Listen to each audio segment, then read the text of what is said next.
The American Revolution did not begin suddenly. Its roots grew slowly over decades as the 13 British colonies in North America developed their own identity, culture, and sense of independence. At first, the colonists saw themselves as loyal subjects of the British Crown. But as the population expanded and local economies strengthened, they began to think of themselves as something different. People living far from Britain, shaping their own future. After the French and Indian War ended in 1763, everything changed. Britain had won the war, but was buried under massive debt. To recover money, the British Parliament decided to tax the colonies. The problem was simple, yet powerful. The colonists had no representatives in Parliament. They believed it was unfair to be taxed by a government in which they had no voice. This idea soon became their most famous protest: no taxation without representation. The first wave of taxes began with the Stamp Act, which required colonists to pay for official stamps on legal papers, newspapers, and even everyday documents. Resistance spread quickly. Colonists claimed their rights were being violated.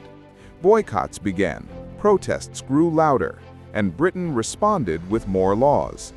As tension increased, new taxes, called the Townshend Acts, were introduced on goods like glass, lead, paint, and tea. Once again, the colonies erupted in anger. In 1770, tragedy struck in Boston when British soldiers fired on a group of protesting colonists. This event became known as the Boston Massacre. It inflamed public opinion and fueled the belief that Britain was becoming oppressive. 3 years later, Parliament passed the Tea Act, giving the British East India Company control over the tea trade. In response, colonists in Boston staged a dramatic protest. They boarded British ships and threw chests of tea into the harbor. This became the famous Boston Tea Party. Britain was furious. In retaliation, Parliament enacted the Intolerable Acts, harsh laws aimed at punishing Massachusetts and tightening British control. These acts closed Boston's port, restricted colonial government, and allowed British officials accused of crimes to be tried outside the colonies. For many colonists, this was the breaking point.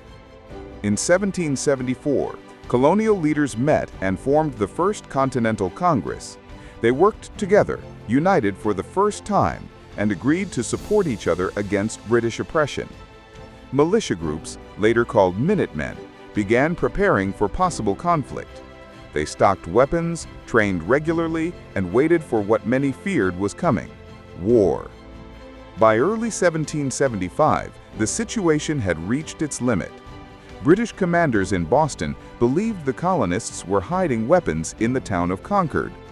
On the night of April 18th, British troops began a secret march to seize those supplies.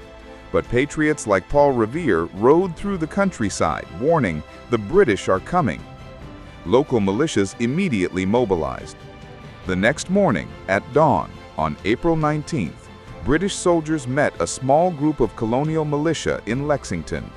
No one knows who fired the first shot, but it became known as the shot heard round the world. The brief clash left several colonists dead, and the British moved on to Concord. There, at the North Bridge, colonial militias fought back fiercely, forcing the British to retreat. As British troops marched back to Boston, thousands of colonists attacked them from behind walls, trees, and fields.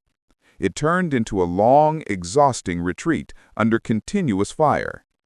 By the time the British reached Boston, the American Revolution had begun. These events of 1775 proved that ordinary colonists were willing to fight and die for their rights. They were no longer simply British subjects. They had become a people determined to defend their freedom. The battles of Lexington and Concord marked the beginning of a war that would change the world and give birth to a new nation, the United States of America.